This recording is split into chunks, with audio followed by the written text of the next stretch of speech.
નમસ્તે બાળ મિત્રો, આજે આપણે જોઈશું સરસ મજાની વાર્તા જેનું નામ છે સ્વમૂલ્યાંકન એક વખતની વાત છે. એક સમૃદ્ધ અને શાંત શહેરમાં એક ઉત્સાહી યુવાને એક શહેરના એક શાંત ખૂણામાં આવેલી એક સ્થાનિક દુકાનમાં પ્રવેશ કર્યો અને એના ચહેરા પર એક અનોખી દ્રઢતાની ઝલક હતી.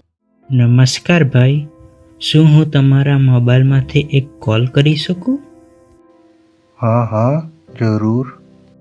દુકાનમાં અન્ય કોઈ ગ્રાહક ન હતો અને દુકાનદાર જિજ્ઞાસાથી યુવાનની વાતચીત સાંભળી રહ્યો હતો. ફોન રિંગ થતાં જ થોડીક વાર પછી સામેથી સ્ત્રીનો અવાજ સંભળાયો. હેલો, કોણ બોલે છે? સુપ્રભાત મેડમ, હું માત્ર પૂછવા માંગુ છું કે શું તમારે બગીચાની સાર સંભાળ માટે કોઈ નવા માણસની જરૂર છે?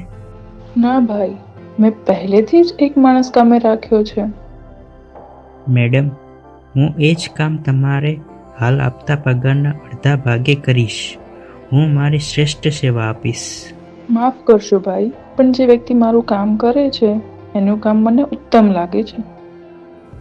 મેડમ, હું બગીચાની સાર સંભાળ સાથે સાથે તમારા ઘરની આજુબાજુ સાફ સફાઈ પણ કરી આપીશ, એ માટે કોઈ વધારાની રકમ વિના. આભાર, પણ એની જરૂર નથી.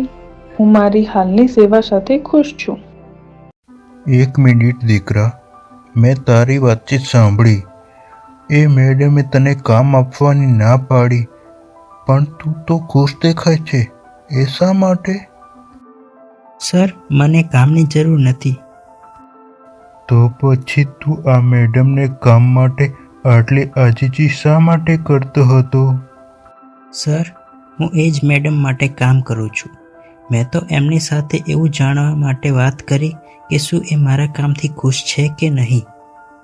મકાનના આંગણામાં આવેલા બગીચામાં ખીલેલા ફૂલો યુવાનની મહેનત દર્શાવી રહ્યા છે.